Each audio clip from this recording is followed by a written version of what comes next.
Welcome to the Morning Download Podcast, your go-to resource for personal finance, economics, and market insights.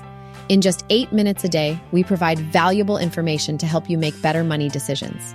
Don't forget to sign up for our free newsletter at https://www.morningdownload.com. Subscribe. Let's dive right in.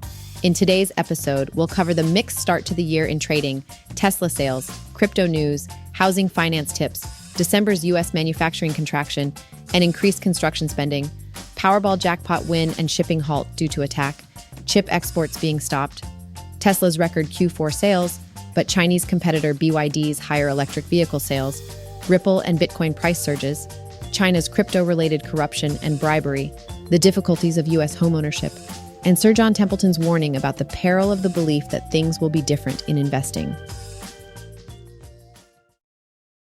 So let's talk about the economy and the latest news. December was a bit rough, especially for the S&P Global U.S. Manufacturing PMI.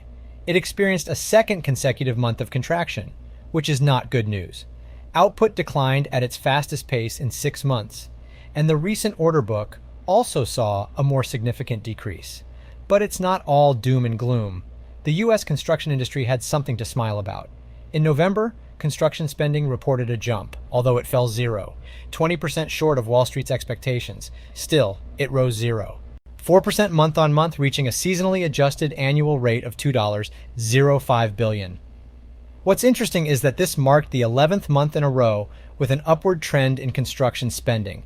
So it seems like things are looking up for the construction sector. Now let's take a quick look at some global news. A lucky individual in Michigan can celebrate the new year with a bang after winning an estimated $842, $2 million Powerball jackpot. Talk about starting the year with a fortune. On a more serious note, Maersk, a well-known shipping company, has suspended its Red Sea shipping operations until further notice. The decision came after a Houthi militant attack, which raised concerns about the safety and security of operations in that area. Another noteworthy development is that ASML, a leading manufacturer of high-tech chip-making equipment, has reportedly halted the export of its products to China. The decision was made following a request from the United States. This move could have significant implications for the global tech industry. Tesla had quite an impressive final quarter last year, reporting record sales. They sold 484,507 vehicles globally, which surpassed expectations and marked a 20% increase compared to the same quarter the previous year. However, there's a catch.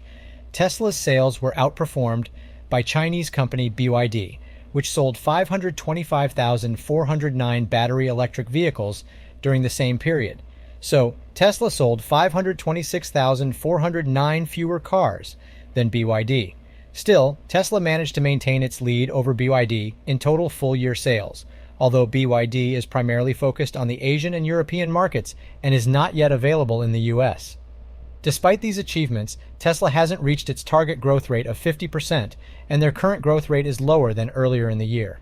They also face challenges like the loss of tax credits, which has led to increased prices for their cars.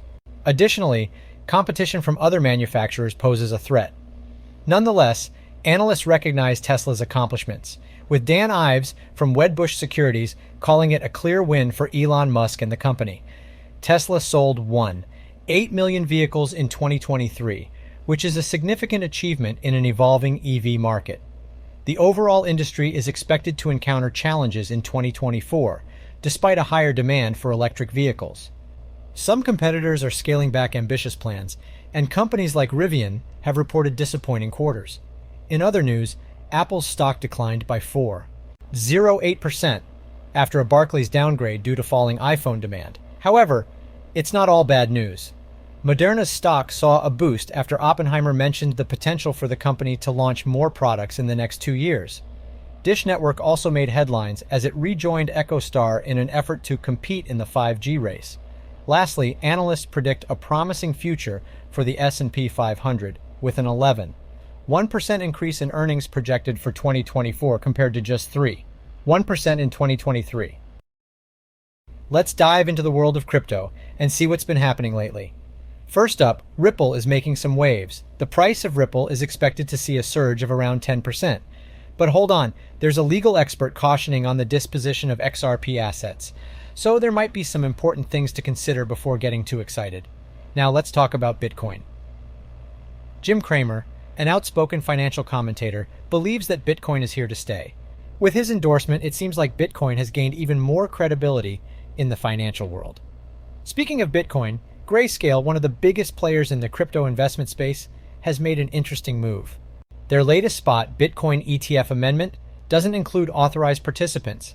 This could have some implications, so it's definitely something to keep an eye on. Turning our attention to China, it seems like they are also dealing with some crypto-related issues. There has been an increase in corruption and bribery cases related to cryptocurrencies. This highlights the need for stronger regulations and measures to combat such activities. Lastly, Bitcoin has made an impressive climb. It has crossed the $45,000 mark and reached a 21-month peak.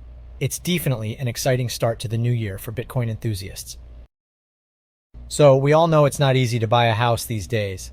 The U.S. homeownership rate is only 8%, and the housing crisis is making it even more difficult for people to afford a home. Rising prices and high mortgage rates are major obstacles in this process. Sure, interest levels have started to fall, but don't expect them to come down to 6% anytime soon. And here's something else to consider.